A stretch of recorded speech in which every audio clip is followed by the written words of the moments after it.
Hello and welcome to Female Voices. And I am Teresa Reiniger, one of your hosts for Female Voices. And today, if you've been any part of any of my retreats or any day experiences, today's voice will sound beautifully familiar. She's someone I not only collaborate with, but someone I deeply trust as a practitioner, a leader, and a friend.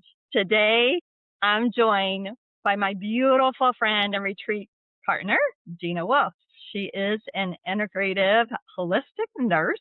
She does neuro-transformation. She's a neuro-transformative leader, a co-creator of so many sacred spaces. I can't even name all of them, but they are where women come to breathe, release, and rediscover themselves. Dena brings over 2 decades of experience weaving together neuroscience, faith, emotional healing, and identity work. Through her sweet liberation, maybe we'll talk about that method, she helps people break subconscious patterns, realign their health with scripture, and step into the life they were designed for. So today isn't just about her credentials. Today is also going to be about her loss, the moments that reshaped her, and the deep connection between our emotional world and our body we live in. We'll also share more about some upcoming experiences we have for you, one being named The Bond That Remains, and why creating healing spaces for women living with loss feels more urgent than ever. So, Dena, I'm so grateful you're here. So welcome to the podcast. Thank you so much. I'm so elated and grateful to be here as well. As you know, I love being partnered with you. We have so much fun together. So I'm super excited to be here. So thank you so much to all your listeners for allowing me to be here. And to you. Yeah, we do collaborate. And we're finding as we're collaborating more and more how good we do when we collaborate together and how powerful we are as a team. So before we get into some of the things that we do and what's coming, like I alluded to, I want the listeners, they may have listened to you or come to some of our retreats, but not everyone knows your personal story. So what losses have most shaped the woman and the healer that you are today? Can you share some of that? Yes. Growing up, my parents were divorced. My dad left my mom on Mother's Day and just said, "Oh, I've been having an affair for 6 months. Oh, by the way, I never loved you. I'm leaving. I have been seeing somebody else." And then it was me and my sister. So I think I was probably like 6 or 7, and my sister's like 2.5 years younger than me. And so, we grew up my mom was a single mom. She knew the value of having a male figure like around. And so my grandparents were very, very much so like a part of our lives. And it was interesting because my mom, she'd always say like, "Oh, I can't wait to be a grandparent." And it was because she saw how much joy her mom had in just spending time with her grandkids. And my grandma would like play games with us, and she'd always like take us on walks. Like she always had like puzzles and food, and like she was just such a nurturing grandmother. And it's funny because I tell my mom, I'm like, "Ooh, we got the best of the best." Like she was amazing. And it was funny because she'd find ways to like get us to clean, but turn it into a game. So then we like, yeah, I was like, "She's good. She's really good." Yeah. I like that. I would take some notes from Granny, man. She's really good. So my grandpa though was like a dad to me. And even so much like when I got married, like we spent so much time with my grandparents, so much time. Like my husband and my grandfather were like father son. They were really close. And so up until that point, I really hadn't experienced loss because majority of the people in my family live a really long time. And so they live into their 90s. And so I hadn't ever really experienced that. And so then my grandpa passed away in '07. He was 87. He got a brain glioma and went in, had surgery, and had passed a week later. And so, so that was probably one of the hardest losses I've ever experienced. And then once it came time to like have kids, I had a miscarriage. The first miscarriage wasn't nearly as bad as the second, and I had a child between. So like Okay. I had a miscarriage, got pregnant the next month, had my oldest daughter, who's 26 now, and then tried and tried and tried to have another. I think 2.5 years. 6 years Mhm. later, I get pregnant again. Lost that one after probably about 6, 7 weeks, and then that one was really devastating for me. That one, because I think I knew Mm, what I was losing. Like not having a child sure. before, yeah, I wasn't really like it was just different. It wasn't that I Mhm. didn't experience the loss. It was different. I knew what I was missing, so there was more tied to it, if that makes sense. That And makes so perfect sense to me. yeah, so those are some of the things that or some of the losses that I went through young in my 20s. And then my mom remarried, so I had my stepdad, and my stepdad was he and I were very close, a really good man. And then he passed away in 2013, and then my dad passed away in 2017. So Mm, then, um, father figures all gone. wow. So that's really majority of the losses that were super significant for me, in the 20s and 30s. So you mentioned that your dad left, and so you still had a relationship with your dad. And with that, I wanted you to talk to that a little bit, but there had to be a lot of different emotion with Yeah. that. And how that this may have been the beginning of where that emotional connection and grief began. But speak to that. How was Yeah. that? Growing up, because he left, he kind of had his own life, and Yeah. when we were a little bit older is kind of when we would reconnect a little bit more. My sister ended up living with him for quite a while to go to school. And so like I'd go over there and visit her and he'd be there, and so then like the relationship kind of repaired. And the cool thing that my mom did when we were growing up is she never said anything bad about my dad. Never. Mm, She's like, good for "I'll her. let you figure everything out on your own. You're gonna be growing up and become wise, so you figure it out. You can understand what he is." But she didn't want to like badmouth him, which I really honor her for that. I didn't find out till like I was like 25 that he left on Mother's Day. I had no idea. Oh, I do mm, remember the day, but I don't remember that it was Mother's Day. And then yeah. yeah, and so I did make the effort because in the Bible it says to honor thy mother and father, Mhm, and so mm, we did our best. It's interesting because so my dad is Armenian and Mexican. My mom is Hispanic and German. And so this is oh, why the dark hair, and we kind of look a little Kardashian, right? But my my dad's upbringing was not one that communication was really solid. And so I okay. don't think he knew how to communicate. And so I Mm, didn't really hold that against him because he just was never taught. And growing up, it's interesting because, like, I think my sister had gone to his office one day. He was an LAPD officer down in Los Angeles, and my sister had gone down to his work because she needed to do something at the courthouse. And he's like, "Oh, you can come to the courthouse. I'll get you in." So she's standing there at his desk, and he's not there.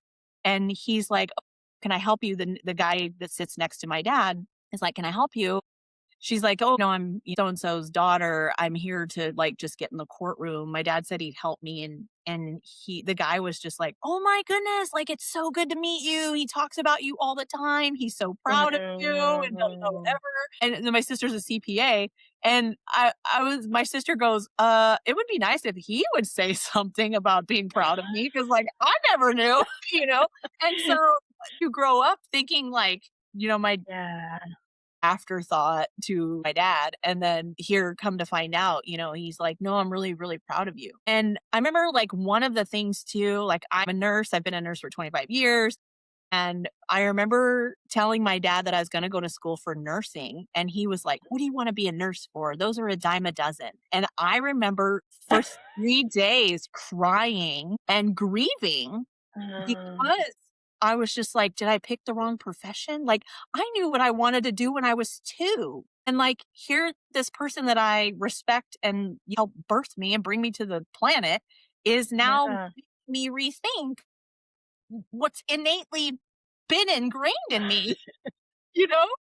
And so there was this like whole process of grieving, like, maybe I'm making the wrong decision. Why is he saying that it's bad?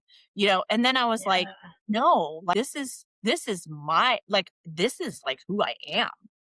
Good So, for you. mhm, Yeah, that's interesting. Yeah, and I can see where that would be so hurtful. I mean, mhm, and so difficult. And I think on his end, parents just want so much for us, and they don't know how to communicate it. They don't know how to even praise you sometimes, especially that generation, I think, because I can relate to that. Like, I just shared with someone the other day that I'm talking to, working with her, and her parents were the same, and my parents were like that. And I remember two vivid examples of only two, which is crazy, of times where I felt like, wow, I feel very proud to be their child, you know, mhm. and it was like, well, at least there's the 2 times that I really felt the love and the praise from them. Mhm. So, but I share those with people because I think just like you said, a lot of times they don't give that. They No. don't tell us how much that they are proud of us. Yeah. And it usually comes from someone else. And a lot of times it's interesting after they've passed away or died, someone said, "Oh, yeah, your dad talked about you all the time, and Right? your mom talked about you." Like, well, why didn't they tell me? But that happens. That happens a lot. So I imagine some of that too probably led into some of those things may have gotten stuck in your body, huh? Oh, So for sure. For let's sure. talk about that. You do a lot of work with discovering the connection between the unresolved emotions and weight. And I Mm, alluded to that kind of at the beginning with the program that you've developed called Sweet Liberation. You want to speak a little yeah. bit to that? Yeah, for sure. There's we all life and we all have We do. some sort of like traumas. And even I even say like my upbringing, it's interesting because like my sister, she has this completely different version of like how we were brought up. And I'm sure you have a lot of siblings, so you can relate. Like Like 12. and she says stuff and I was like, where was I? I don't remember any of that. And so Yeah, yeah, yeah. but my perception of how we grew up is like we had so much fun, we got to do so many things, we always went on vacation, like but I Hmm. I also grew up with a single mom that made minimum wage her whole life. But my mom was very, very wise. She knew, being a single parent, she knew that we needed certain people in our lives, and that's where my grandparents came in. And I think she even Hmm. mentioned it to them.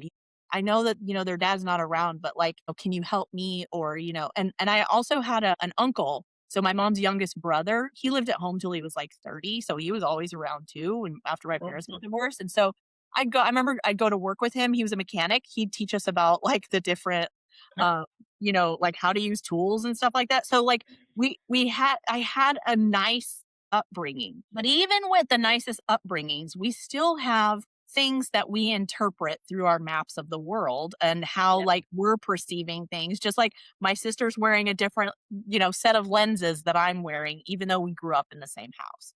Yeah. And so with those things that happen, the traumas, we tend to decide how we experience that and like how we're going to remember those things, right? And the Hmm. emotions that come into play during those events. So Hmm. we have an event like and here's a good example. Like this kid, he's like 3 years old.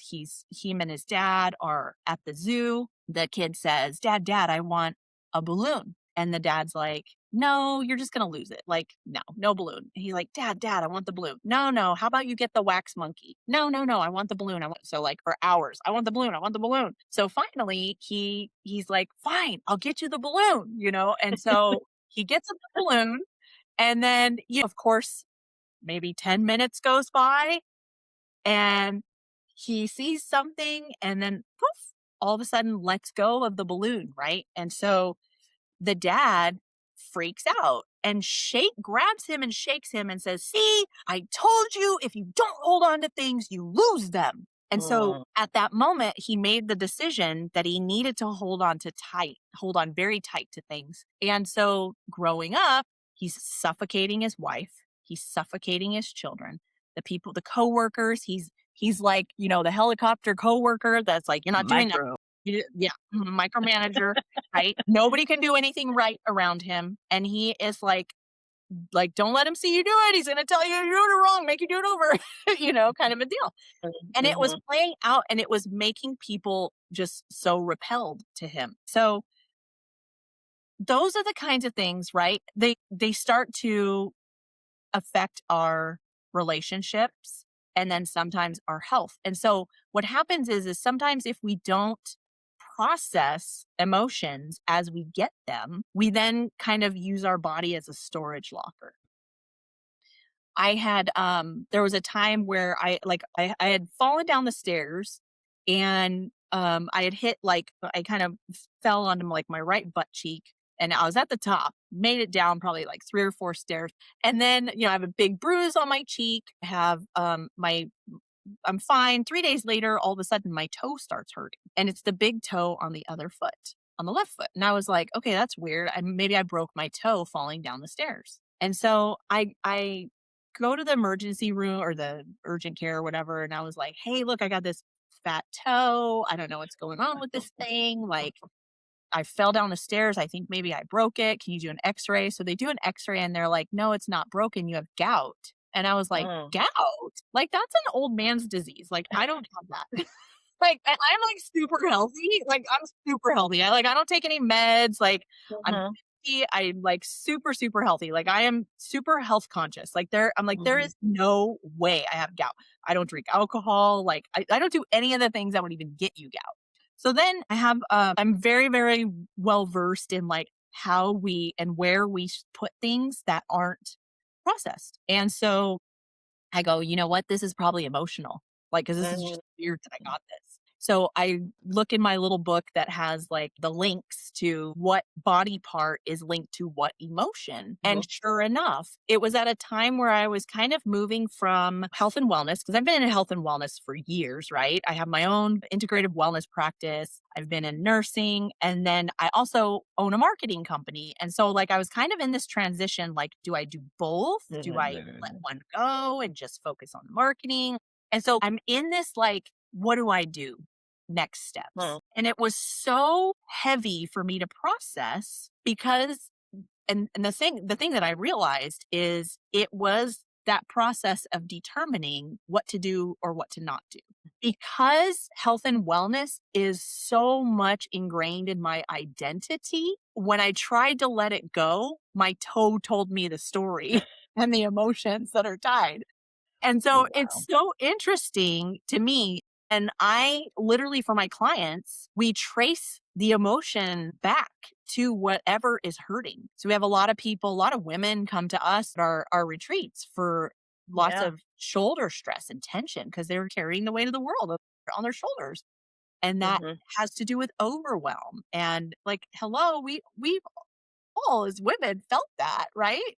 At some yeah, point in our lives, we're like, oh my goodness, I need a massage. My shoulders just like, I feel like this, you know? And it's like, well, how overwhelmed are you feeling? And like, is your cup getting a little too full? What are you doing for your self care? How are you processing your emotions?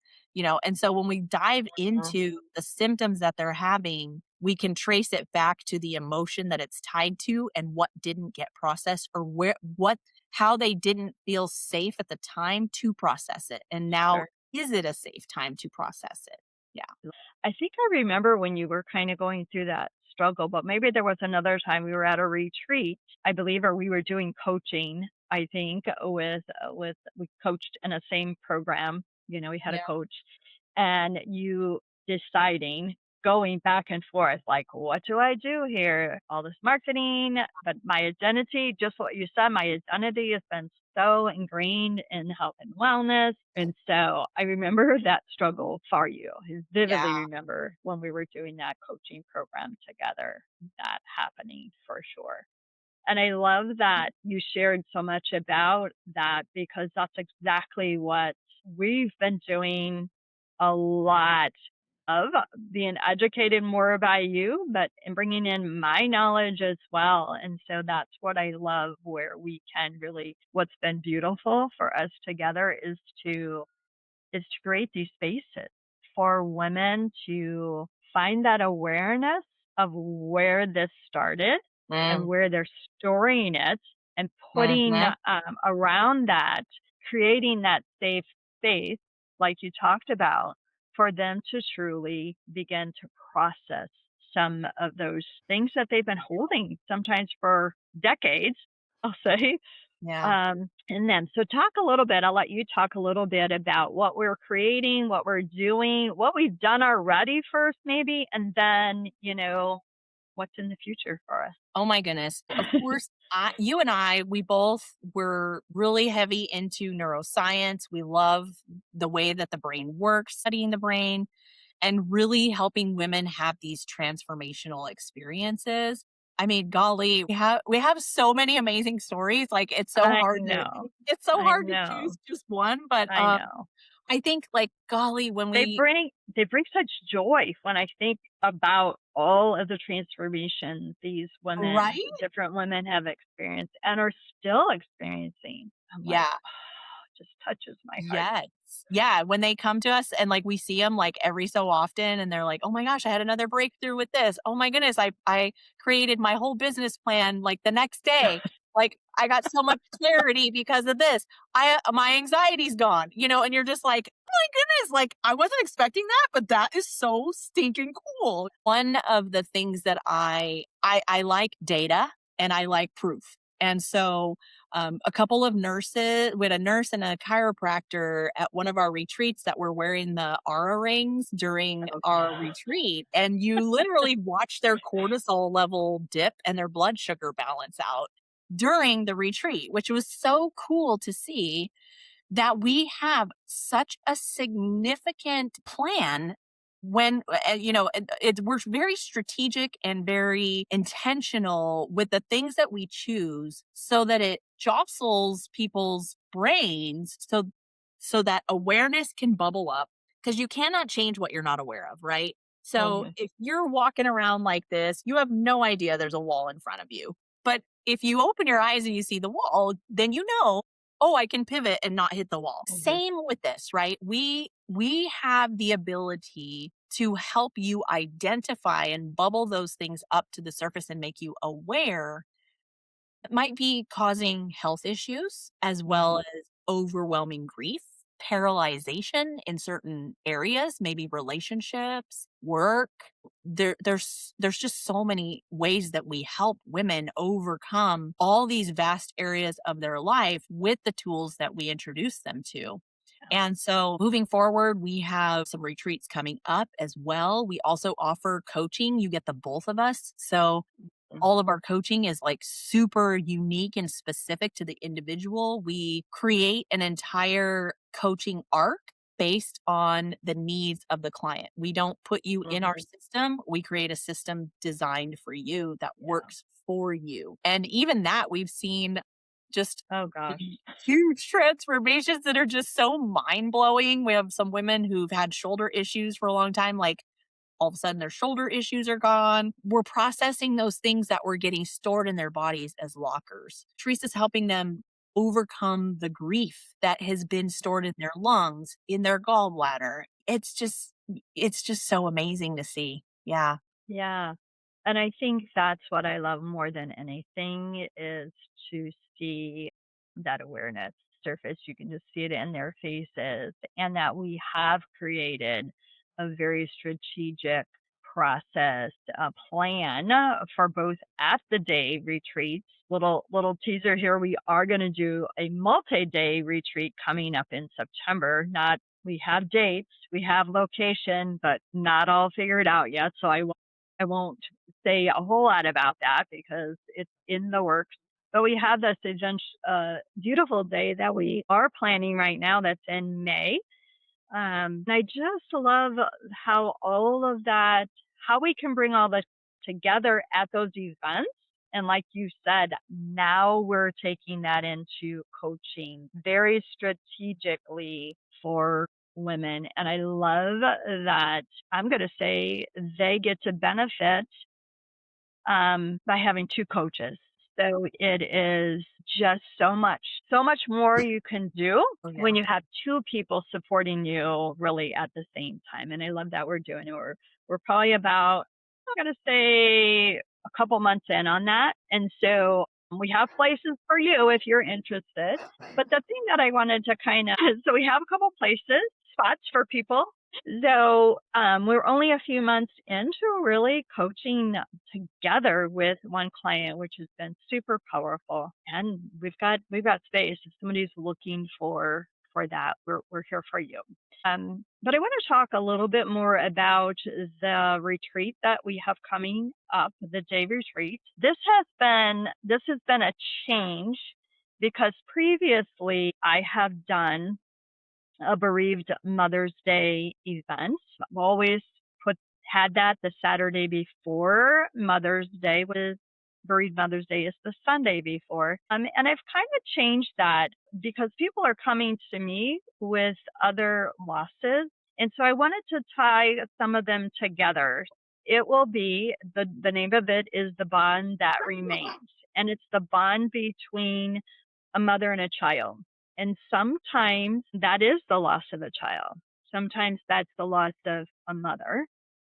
There's still that bond. And sometimes it's the loss of those mothers that we no longer speak to or can talk to because that estrangement. And so we're creating so I'll let you speak a little bit to that, what your thoughts on that. Because of our growth in the past year, there's been this total shift in this new event that we're creating. Yeah. So I'm super excited because we're kind of changing it up a little bit this year so that it's more transformative and they walk away lighter, I'll say, because Mm-hmm. grief is so heavy. And we noticed like when you're in grief, you're trying to survive your day. There's not like, oh, I'm going to get up and thrive today. It's I'm going to barely make it through today because Mm-hmm. it's so heavy. Like you can barely hold yourself up, do the things. Maybe it's difficult to take a shower. Maybe it's difficult to brush your teeth. Maybe it's difficult to get something to eat that day. So we noticed that there's a lot of health struggle that overlaps into the heaviness of grief and how it plays out in our lives. And so what we want to do is really bring a lot of tools to the table for you so that it helps lighten things up. You definitely will leave the retreat day lighter. Do wonderful exercises that help churn things up. One of the things that I absolutely love about being in a room of people who have also experienced something similar to you two is community. And then also being able to share your loved one or your loss in a way that is healing and beneficial to you, because there's like a lot of times where we don't feel like people are going to understand what it is that we're going through, but you're going to be in a room of people that understand completely what you're going through. And then also be able to maybe take some of that out of the locker and process some of the emotions that you've kind of stuffed. And maybe it's spilling over into your health and it's causing difficulty breathing or heaviness in the chest where you feel like you have someone just kind of sitting. Gallbladder issues. These are all very common with grief. Small intestinal issues where maybe your gut's not working the right way, or your bacteria is a little bit off in the gut, your microbiota. That's what we call it. And so these are all symptoms of Mm-hmm. grief. but most people don't associate them as symptoms of Yeah. grief. And so we're going to kind of tie all that together for you. We also will be talking about some of the lies that we believe. Sometimes we believe Okay. that we have to go through this, right? Well, Sure. you do, but you don't, right? Most of the time we think that if we overcome the grief too quickly, we won't remember the loved one. Those Yep. are those are lies. Like, what we're going to help you do is be able to remember your loved one in a light that is joyful and wonderful without the heaviness associated with it, and Yeah. so and that is one of the wonderful things, some of the wonderful things that we do. And we're going to end it with this amazing transformational breath work. It's a 11 modalities in one. There's several different things inside of this breath work that just make it so transformative. It's like nothing else I've ever experienced. We've had Mhm. several people go through this and they're just like mind blown Yes. at the Yes. transformation that and the lighter the way that they feel so much lighter and the experience that they get. And so if you are even struggling a little bit, this would be great for you to come, bring a friend, be in a community of people that understand what it is that you're going through, because it is heavy and you don't have to do it alone. Yeah. Yeah. Beautiful. Beautiful description of it. When you were talking, the one thing that I'm not sure that you mentioned, but you definitely mentioned how emotion is held in different organs. And this kind of goes back to what you talked about at the very beginning, which I want to make sure that we talk about this a little bit. That many times weight Mm, that we're carrying, like the physical weight, is also connected to emotion. It's kind of like a protection that we want to stay secure here. We're going to mhm. protect ourselves, and so the weight won't be released. And so I am not the health and wellness person, but Dena is, so she could maybe clear that up a little bit, what I just said. Yeah, I think you said it beautifully. Okay. Weight is some emotionally. Like, we've been helping Hmm. people lose weight for years, and what we noticed is weight is a protective layer. So somebody's probably gone through a lot of trauma. There's a reason they feel they need the protection, and that protection comes in the form of a barrier, a cushion in packing on weight, right? So it acts as a barrier. And so what we do is then get to the root of what that protection is. And are we safe enough now to change the way that we protect ourselves? And Yeah. instead of using weight, we can use other tools. And so that's another one of the things that we coach on is overcoming some of the health challenges associated with weight, grief. A lot of times grief is associated with some kind of protection, right? Hmm. Mhm. And most Yeah. of the time, it's a "don't look at me, don't touch me." And Mm. so that's usually the underlying messaging behind putting on, Mhm. extra weight or feeling like you need the buffer. Yeah. And I experience that with people that I work with that have had tremendous trauma, whether it's Yeah. trauma from childhood, trauma from spouse, trauma from the loss of a child, whatever that trauma is, that Mhm. is kind of that protection that they've Yes. put out there. And so digging into all those emotions and everything that we do, um, it's been beautiful. It's been, I say many, many times, and I hesitate when I say it. I feel such joy and love with what I do. And people then look at me like, well, you're talking about grief. Like, how come there be so much love and joy? It's what I can support and bring people to that brings me that joy and so much love in my life to be able to do that, to walk people, really walk with them um, through that process of healing that um, then they experience the love and the joy. And so it brings so much to me as well with that. So we have that event, that day retreat coming up. It is the beginning of May. Check the show notes. Registration should be open by the time that this is being released. So there'll be limited space Mm, because we want it to be mm, intentionally small so that people can make those connections like Dena referred to, and have those awarenesses. And when it's in that safe environment that we talked about. And so safety is a big part of a lower number of people. We just feel safer in a smaller crowd than in this big, humongous crowd. So I think we talked about a lot. Was there anything else that came to you that you would like to share with the audience of Female Voices before we close out today? I can't think of anything. I think we covered quite a bit.